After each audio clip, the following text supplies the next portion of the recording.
At Thanksgiving, my sister discovered I had $12 million and my family demanded I give it to her, claiming she deserved it more. Hello everyone, before we begin today's video, I need your help. We've noticed that the channel is losing traction, and subscribing is one of the best ways you can help us. It's quick, free, and allows us to continue bringing you great content. Your support means everything. Let us keep this channel growing collectively. Thank you very much. Now, let's begin the video. Using a throwaway for obvious reasons, with certain specifics modified to preserve anonymity. So I'm Sarah, 38, female, and I need to get this off my chest. Do you know those family dynamics in which one child can do no wrong while the other appears to be invisible? Yes, welcome to my life. Everything was very typical until I was 8. I was an only kid, and while my parents were not particularly warm and fuzzy, they were present, I suppose. Mom would help me with my homework, and Dad would occasionally take me fishing on Lake St. Clair. We weren't the Brady Bunch, but we were fine. Then came the night that would change everything. I recall my Aunt Kelly showing up at 2 a.m. and telling me to pack a suitcase because Mom was in the hospital. My sister, Rachel, was on her way, but something was wrong. She wasn't meant to arrive for another 2 months. The following few weeks were a flurry of hospital visits and hush chats. Rachel was really little. She looked like one of my baby dolls, but with all these tubes and cables, I wasn't allowed to touch her or get too close. That was the first time I felt it. An invisible wall forming between me and the rest of my family. When they eventually brought Rachel home, our house turned into a sterilized bubble. Mom had an obsession with germs. I'm talking industrial-strength disinfection throughout, hand sanitizer stations in each room, and constant cleaning. The harsh odor of bleach still causes me distress to this day. But here's the bit that really messed me up. Whenever I showed the slightest symptom of illness, I was whisked off to either Grandma Marie's or Aunt Kelly's house. I mean every time. Sneeze once. Pack your bags. A mild cough. You're off to see Grandma. At first, I thought it was enjoyable. Grandma Marie would make cookies, and Aunt Kelly had a fantastic collection of Nancy Drew books that I was working my way through. But children are not stupid. After a while, you begin to understand what is actually going on. You are not being sent away on adventures. You are being handled as a threat. As if your entire existence could damage your beloved sister. I tried everything to gain their attention in a healthier manner. Honestly, everything? Got all A's? Mom would scarcely look up from Rachel's most recent doctor's appointment calendar. Won first prize in the scientific fair with a project about renewable energy. Dad just asked if I could store the display board in the garage since Rachel is allergic to cardboard dust. Is this even a thing? The real kicker came when I was 12. For months, I'd been practicing for the school talent show, teaching myself to perform Bridge Over Troubled Water on the piano. I know it's a little too obvious. Rachel had a 99.1 degree Fahrenheit fever on the night of the show. Guess who did not have anyone in the audience? Meanwhile, 2 weeks later, the entire family, including both sets of grandparents, attended Rachel's 15-minute flute recital, during which she essentially killed hot cross buns. Rachel immediately learned how to use the system. By the age of 7, she had outgrown any real health difficulties, but that didn't stop her from performing. Headache? Must remain home from school. Feeling tired? Someone else, guess who, should perform her tasks. Worried about a test? Mom would literally call the school to have the deadline extended. I began spending more and more time in my room, immersed in books about art history and antiques. It's funny how life works out sometimes. My room became my sanctuary, mostly because Rachel claimed she was allergic to my lavender air freshener, so it was the only place she wouldn't go. Do you know what is actually wrong? When she pretended to be sick, a part of me felt grateful. At the very least, I'd be taken to Grandma Marie's, where someone would ask about my day or be interested in what I was about. Grandma was the one who sparked my interest in vintage jewelry. She had an incredible collection of costume pieces that she let me organize and catalog. I suppose I should have regarded it as prophetic. The worst thing wasn't even the clear favoritism. It was how they rewrote history to excuse their actions. Rachel just needs more attention because she had such a rough start. Sarah's always been so independent. Sarah understands that her sister has special needs. Number I did not comprehend. I was a child who didn't understand why having a good immune system made me less deserving of love. Looking back, I can see how these years shaped me. The persistent message that I was somehow unsafe or inconvenient to be around doesn't just go away. But hey, at least it taught me to be self-sufficient. When no one checks your homework or cares about your triumphs, you quickly learn to be your own cheerleader. High school, the majority of people either loved or loathed it. Me, I regarded it as a ticket out. While Rachel was establishing her drama empire in middle school, I was laying the groundwork for my own escape. And let me tell you, nothing inspires you to accomplish more than knowing that no one will do it for you. Remember how I said I spent hours sorting Grandma Marie's jewelry collection? That taught me a valuable lesson: the need for systematic organization and attention to detail. In high school, I approached everything with the same perspective. My desk at home resembled something out of an organization magazine: color-coded notes, meticulously organized study plans, and everything had its place. Rachel teased me about it, calling me Rain Man. Very great, sis. But here's the thing about being invisible: no one is monitoring your failures or successes. So do whatever the heck you want. I joined every club that would not interfere with my part-time employment at Carson's Diner. Thank you to Carol, the owner, for remembering my birthday when my own parents had forgotten. Debate team? Check. Who is the National Honor Society president? Check. Who is the editor-in-chief of the school newspaper? Check. The debate team was when I truly found my voice. There's something quite rewarding about shattering someone's argument while maintaining complete composure. It also taught me how to negotiate, which I didn't realize at the time but would be useful later. I've won states twice. Rachel had major soccer games, therefore my parents were unable to attend both competitions. She was on the C team, did not even play. The game changer the junior year was when things truly became interesting. I took the SAT and received a flawless score. Not like, oh, pretty good, perfect. I mean, perfect. 1600. You know how many people receive that? Less than 1%. I remember staring at the results screen for almost 20 minutes, convinced it was an error. I rushed home to tell my parents. I realized this is stupid. Mom was in the kitchen assisting Rachel with her English homework. The conversation went something like this. My reaction: Mom. Look, I got a perfect SAT score. Mama. That's nice, honey, but can you keep it down? Rachel's trying to concentrate. She has a big test tomorrow. Rachel, you're correct. Yeah, some of us actually have to study, Miss Perfect. She said. Rachel, sweetie, don't stress. You're just a different kind of learner. I still have the hard copy of those SAT results someplace. Never got pinned on the fridge. But Rachel's C+ in English? That infant received primo refrigerator real estate, complete with a "we're so proud of you" magnet. College applications. The college application procedure was interesting. I applied to 15 schools without informing anyone. I wrote all of my own essays, gathered my own recommendations, and handled all of the financial assistance paperwork myself. My guidance advisor, Mr. Chen, was the true MVP. My parents were too busy to help me with the FAFSA, so I stayed late after school. Then acceptances began to arrive. Harvard, Yale, Princeton, Michigan, and each one comes with a scholarship offer. I stored them all in a locked box under my bed, knowing what would happen if Rachel discovered them. They'd suddenly shifted their focus entirely to her. But if Sarah goes to Harvard, I'll be all alone. Or some nonsense like that. The day I received my full ride offer from UMich, Rachel joined JV cheerleading. Guess which one was celebrated with a family feast? Hint, I had microwave mac and cheese in my room while they went to Olive Garden. But, you know what? The scholarship was my golden ticket. Tuition, lodging and board are all included, as is a book allowance. I could finally leave that house, where I was either invisible or inconvenient. The day I received my acceptance package, I went to my favorite spot in the local library, a fourth-floor window seat overlooking the park, and grieved for an hour. Not sad tears. There were tears of relief.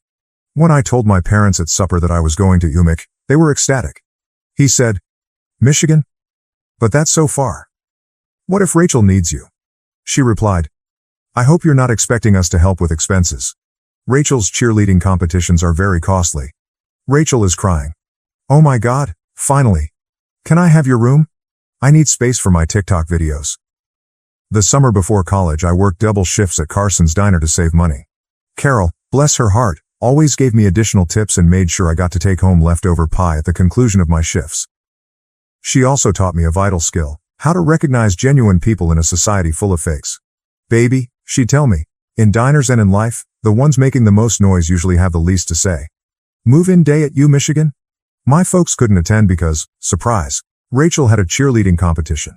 Aunt Kelly drove me instead, helped me set up my dorm room, and gave me a $500 envelope. Your Grandma Marie wanted you to have this, she told me. She's so proud of you. Later, I learned that Grandma had been saving that money from her Social Security checks for months. That first night in my dorm room, I promised myself I was going to create such a wonderful life that being overlooked would be inconceivable. Not for vengeance. Nothing to prove to my family. But what about the 8-year-old girl who used to get sent to Grandma's house for sneezing? College and the beginning of something new. College went by in a flurry of all-nighters, instant ramen, and heavenly independence. I graduated summa cum laude from the University of Michigan. Not that my folks noticed. They were too busy helping Rachel transfer to her third college in 2 years. But this is where the plot takes an unexpected turn. I got an entry-level job at Everett and Phillips Auction House in Detroit. I won't use the real name for obvious reasons, but if you're in the business, you probably know who I'm talking about. A genuine high-end establishment, many old money clients, that type of transaction. I began with their estate sales business, which involved documenting the belongings of wealthy individuals after their deaths. Not exactly glamorous, but it paid the bills. The breakthrough. My first several months were very standard, logging countless china sets, categorizing vintage furniture, and so on. Next followed the Kingston estate. Mrs. Kingston was an elderly widow who had died with no children, leaving behind what everyone assumed was a huge collection of costume jewelry. Rooms filled with the material? This is where those hours at Grandma Marie's came in useful. I'm looking through this stack of jewelry when something catches my attention. It's an Art Deco brooch. Nothing really showy, yet something about it felt different. The weight was unsuitable for costume jewelry. The clasping mechanism was far too complex for a copycat. I believe I spent my whole lunch break that day researching old jewelry markers and signatures.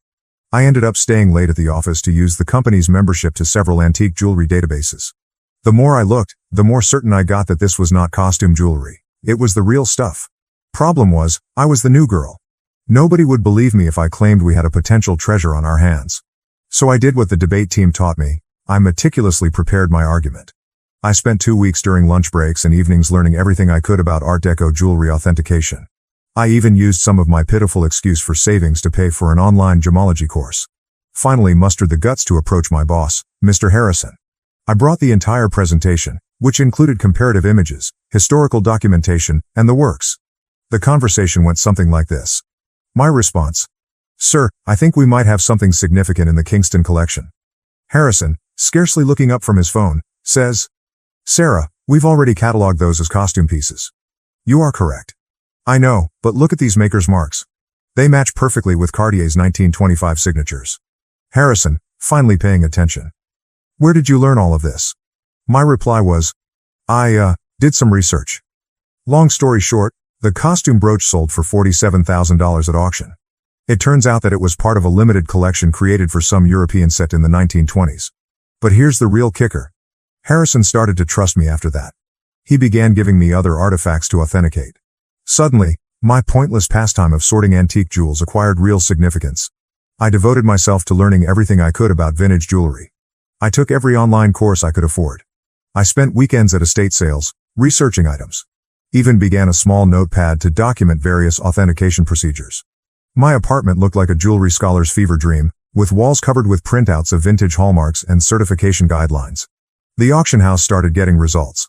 I was discovering important items that others had overlooked, developing contacts with collectors, and knowing the market. My commission checks became larger. For the first time in my life, I was not simply surviving, I was also saving money. Family? Still remarkably uninterested. At Sunday dinners, which I still went to like a fool, the discourse went like this. "Mom, Sarah's still at that antique shop, right? This is me. Auction house, and yes. Actually, I just authenticated a rare Tiffany piece." Rachel interrupts. "Oh my God, speaking of jewelry. You guys have to see this charm bracelet I bought at the mall." But I didn't care anymore. For once in my life, I had discovered something wholly mine. Something I was actually excellent at. Something unrelated to being Rachel's sister or family disappointment. The Rothschild collection. Then came the Rothschild collection. This was about 2 years into my employment at the auction business. A massive estate. Old money family. There's a lot of buzz in the industry. I was part of the team that cataloged their jewelry collection. And that's when I noticed it. A fairly commonplace Art Nouveau piece that everyone else had missed. I spent 3 days investigating it. I barely slept. It turned out to be a piece from a famous French jeweler's private collection, which was supposed to have been lost during World War II. When it sold at auction for $238,000, Harrison summoned me to his office. I believed I was being promoted.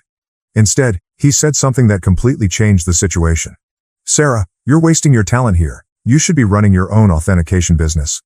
Initially, I shrugged it off. Me? Start a business? With what money? However, the notion took root. I began doing modest freelance authentication projects on the side. Word spread that I had a terrific site. Private collectors began contacting us directly. One night, I was sitting in my modest apartment, surrounded by jewelry manuals and authentication tools that I had gradually accumulated, when I had an epiphany. This is something I could actually do. I could create anything on my own. So I did what any reasonable person would do. I took out a large debt against my car. I emptied my savings account. I rented a small office space in a less desirable area of town. People believed I was insane. Perhaps I was. I transformed a storage room above a Chinese restaurant that was about the size of a college dorm room. The rent was low because it always smelled like Kung Pao chicken, and the Wi-Fi only functioned if you sat in the corner by the window. But it was mine. The struggle. The first few months were interesting, and by interesting, I mean scary. I'd awaken at 4 a.m. with cold sweats, calculating how many months till my savings ran out. Loan payments felt like a rope around my neck. My office furnishings comprised of, I purchased a card table from Goodwill. A chair I literally found on the curb. Don't worry, it was thoroughly cleaned. However, in the world of high-end jewelry, reputation and contacts are everything. And my experience at the auction house provided me with both. I started small by doing authentication work for local antique dealers. My fees were lower than the larger organizations, but my attention to detail was becoming known. Word spread. 6 months later, a watershed moment occurred. A dealer I had dealt with at the auction house inquired about a collection of Victorian-era brooches. The owner requested confirmation before selling. It turned out to be a massive collection, with pieces from 3 generations of families. I worked on it for 2 weeks straight, rarely sleeping and documenting everything. I discovered 2 extremely rare pieces that had been misinterpreted as later replicas. The owner was so delighted with my detailed analysis that she not only paid my fee, but also offered me a 10% commission when the piece sold. Was that a commission? $86,000. More money than I had earned in the preceding 2 years combined. Suddenly, my phone rang. A lot. Private collectors have heard about my knack for finding missed pieces. Estate lawyers seeking advice on inherited jewelry. Even my previous auction house began sending me authentication work. I'm quite sure Harrison was secretly helping spread the news. Thanks, boss. Scaling up. By year 2, I'd hired my first employee, Jenny, a fresh gemology graduate who reminded me much too much of myself at that age. She was extremely intelligent, yet she was neglected since she was quiet. She is now my head of authentication and is well worth her weight in gold. The firm expanded quicker than I could have predicted. Moved to a proper office downtown. Goodbye, Kung Pao chicken odor. Created a team of specialists. I've earned a reputation for finding misplaced items. You wouldn't believe how many important historical jewelry items get misinterpreted as costume jewelry in people's attics. Keeping it secret from my family. However, success came with its own set of obstacles. The bigger we became, the harder it became to keep it a secret from my family. They still thought I worked in an antique shop.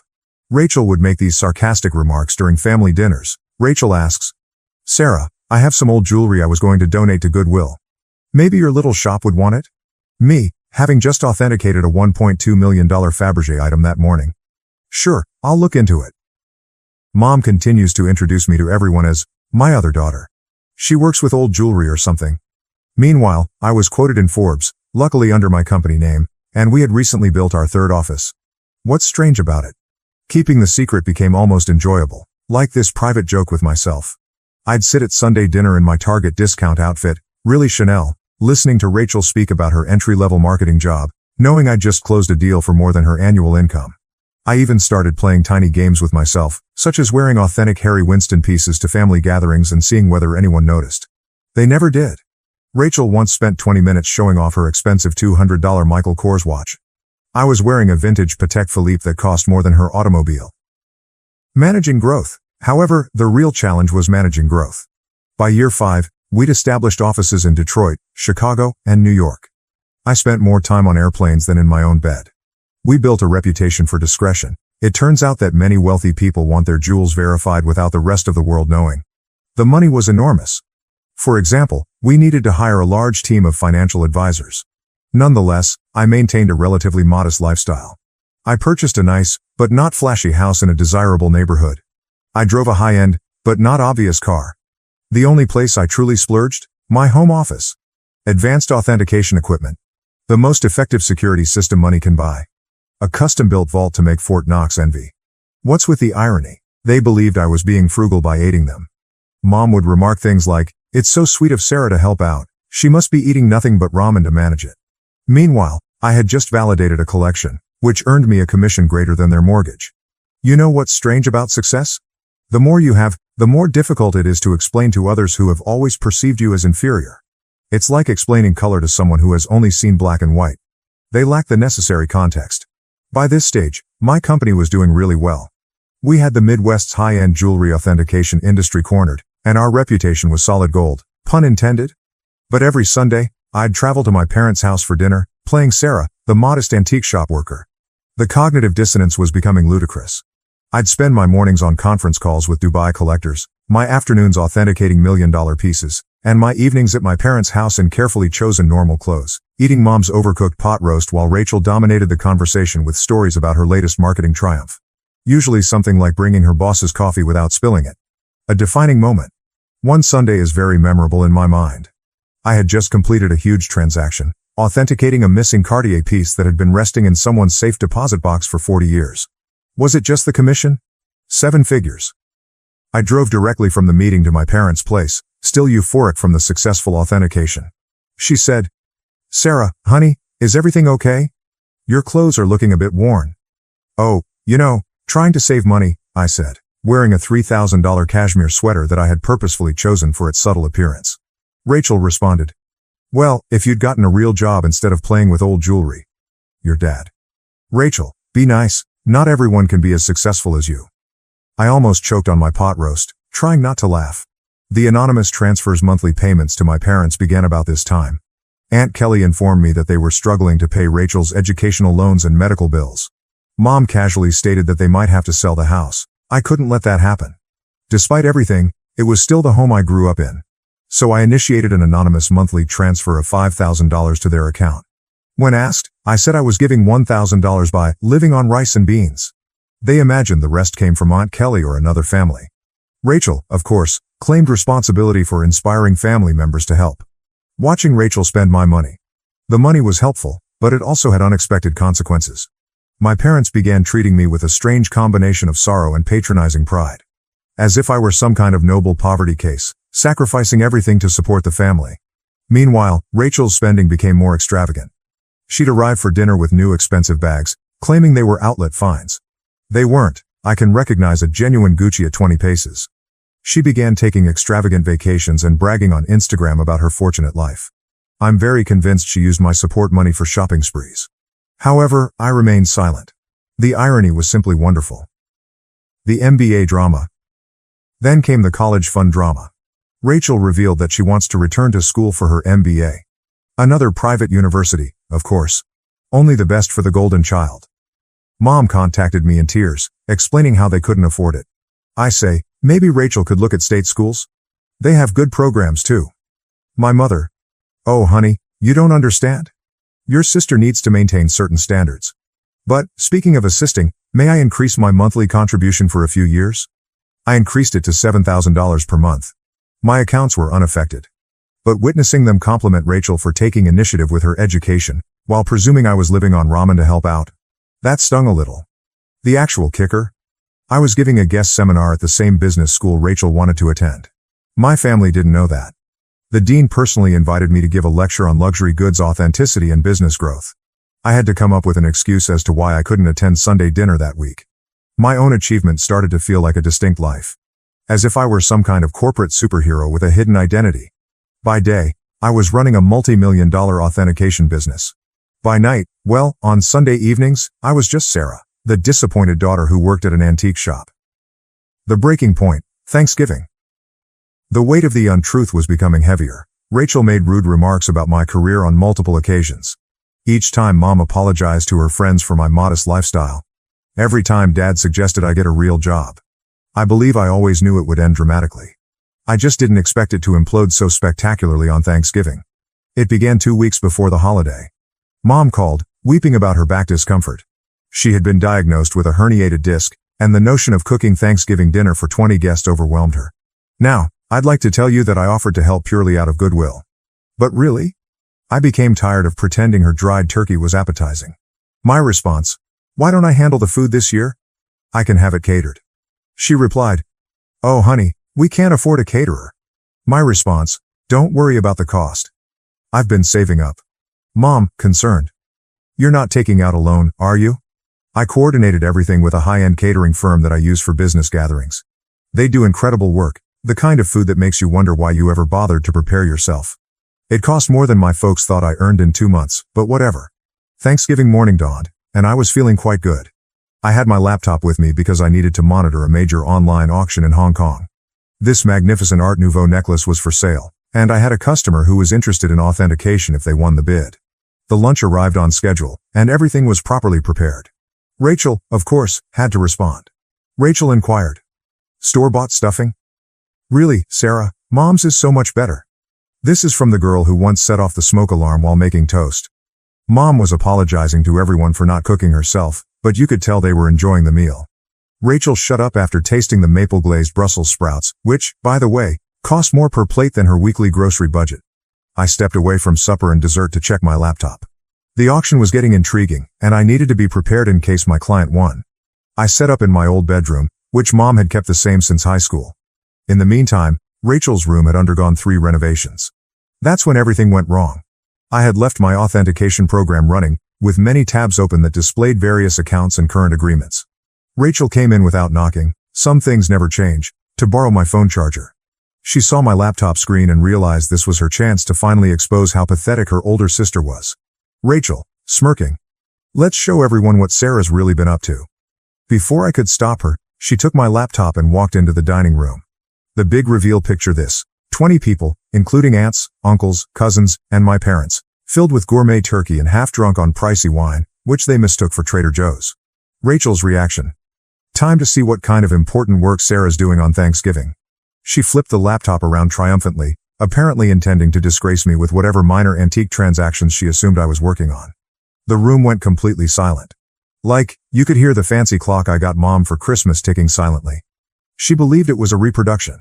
My screen displayed, current account balance, $12.4 million, pending authentication contract, $485,000.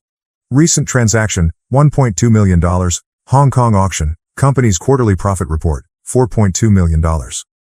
Rachel's face shifted through 5 different emotions in 3 seconds. The final one landed somewhere between astonishment and nausea.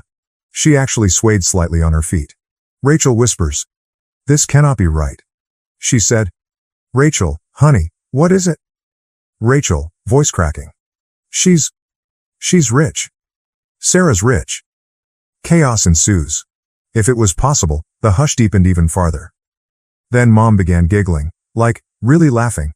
She said, "Don't be silly. Sarah works at that little antique shop." I rose up carefully, straightening out my basic cashmere sweater, which cost more than their monthly mortgage. Me? Yes.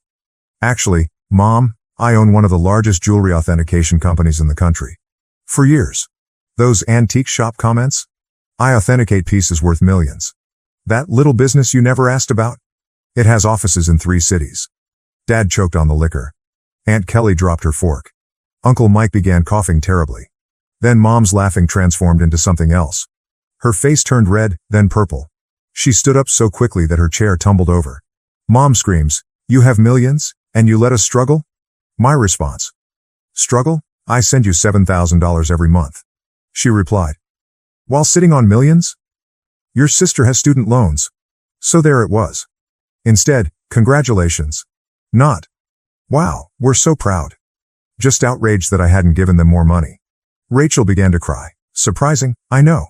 Sobbing about how she deserved to know, and how I had betrayed the family. Dad joined in. My dad. "How could you be so selfish? We're your parents. We raised you." That was when I lost it. Years of being disregarded. Years of dismissal. Years of being considered as a family disappointment. Everything poured forth. My response. Raised me? You shipped me off to grandma's every time I sneezed. You missed every achievement, every award, every milestone, because Rachel might feel left out. You never saved a penny for my college but took out loans for her private school. And now, you're mad that I built something for myself. The following 5 minutes were chaotic. Mom screamed about family obligations. Dad is yelling about ungrateful children. Rachel alternated between sobbing and demanding to know just how much money I had. Meanwhile, the fancy catering team attempted to serve dessert while seeming exceedingly uncomfortable. I grabbed my laptop, took my Hermes bag, which Mom had previously commended as a nice replica, and walked out. Behind me, I could hear Mom discussing how to spend my money, Something about Rachel's MBA and a new car. As I went home in my sensible automobile, a limited edition BMW, my phone started filling up with texts. The family group chat burst. Rachel began posting on Facebook about hidden family wealth and selfish siblings. The aftermath. The days after Thanksgiving were like watching a cyclone hit in slow motion. Except that the hurricane represented my family and the debris symbolized my sanity. Let's start with SMS messaging. Within 1 hour of leaving supper, my phone had 47 missed calls. More than 200 messages. Mom followed this intriguing progression. 7:42 p.m. How dare you walk out on family? 8:15 p.m. We need to talk about this like adults. 9:03 p.m. Your sister deserves a share of your success. 10:30 p.m. I've already called a realtor about houses in better neighborhoods. 11:45 p.m. Why aren't you answering? This is your mother. Meanwhile, Rachel had become a full-fledged social media fighter. Rachel, on the other hand, had fully embraced social networking. She wrote an enormous rant on Facebook about how her millionaire sister had been hoarding wealth while watching her beloved family struggle. The comment section was insane. Distant cousins and former high school classmates, whom I hadn't spoken to in years, suddenly formed strong ideas about my moral character. But this is the bit that really grabbed me. Rachel actually posted, all those years of me trying to help Sarah's career, giving her advice about moving up from that little antique shop, and she was secretly wealthy. The betrayal hurt so much I nearly threw my phone across the room. What was the only career advice she ever gave me? I suggest I try selling jewelry on Etsy. If you're unfamiliar with the term, flying monkeys occur when toxic family members send others to guilt trip you. Aunt Susan, whom I saw maybe once every 3 years, called to inform me that family is everything. Uncle Bob, who I'm pretty sure still believes I'm 12, emailed me a lengthy lecture on the importance of sharing wealth. Even my third cousin's wife's sister, how did she acquire my number, felt compelled to express her thoughts on family obligation. But the real fun began when they arrived at my workplace. I arrived in on Monday morning to find Mom, Dad, and Rachel sitting in our reception area. They informed Jenny, my receptionist, that they had an appointment for authenticating services. Rachel clutched her Michael Kors bag as if it was genuinely worth something. The conversation went about as well as one would expect. Your mother. We've discussed it as a family. I said.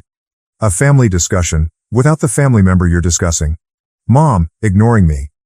And we think it's only fair that you set up trust funds for everyone. Rachel responds. I need at least $2 million to start my new life properly. Dad said. And your mother and I would like to retire. We're thinking a beach house in Florida. This is me. Did you miss the part where I've been sending you $7,000 monthly? Rachel responds. That's nothing compared to what you have. You owe us. You're thinking, I owe you? For what, exactly? The years of being ignored? The missed graduations? The constant comparisons? Mama. Don't be dramatic, Sarah. We gave you everything. My response. No. I gave myself everything, and you know what? I'm done. Right there in my own office lobby, I took out my phone and canceled the monthly transfers to their account. Mom gasped as if I'd slapped her. Rachel began her phony crying performance, but quickly stopped when she saw it wasn't working. Then things became ugly. They refused to leave. I had to contact security. Seeing my 60-year-old mother being dragged out while yelling about ungrateful children was bizarre. Jenny asked whether I wanted to press charges. I said no. However, I did have their names placed on the building's do not admit list. The harassment lasted for weeks. New telephone numbers. Fake email addresses. Even tried to contact me through my company's customer service. I finally had to issue a formal legal notice, threatening harassment charges. Mom then played her final card. She called Grandma Marie, but here's the thing about Grandma Marie, she is wiser than all of them together. How did she respond? Good for Sarah. About time someone in this family succeeded on their own terms. Mom did not speak with her for 2 months after that. It has been 6 months since Thanksgiving. I relocated to a new home, with better security. I changed all of my numbers. What about the company? We are doing better than ever. It turns out that my family problems attracted several high-profile clients who respected my caution in the circumstance. Rachel continues to write passive-aggressive updates about toxic wealth and family betrayal. According to what I've heard, she is beginning her own jewelry authentication firm. Good luck on that. Mom and Dad finally stopped trying to contact me when my lawyer wrote them an official letter outlining how the harassment charges would affect their lives. They're now informing everyone that they never wanted my money anyway, and that they're praying for my salvation. What's the best part? For the first time in my life, I feel liberated. No more Sunday dinners full of sly insults. No more downplaying my accomplishments to spare their feelings. No longer financing for the Rachel show. My therapist believes I am finally establishing healthy limits. I say, I am finally living authentically. So, that is my story. Reddit? Thanks for allowing me to share it. Special thanks to the catering firm, who sent me a Christmas letter stating that the Thanksgiving meal was the highlight of their year. Edit, responses to common questions. Yes, I am still in treatment. No, I do not regret cutting them off. Yes, Grandma Marie is doing well. She's coming to visit next month to help me catalog a new collection. One last thing. To Rachel. I know you're probably reading this. What about the Cartier bracelet you're wearing in your most recent Instagram post? Definitely a fake. Just saying. Thank you for watching. If you haven't subscribed yet, please do so and hit the notification bell to stay updated with more shocking real-life stories happening around you.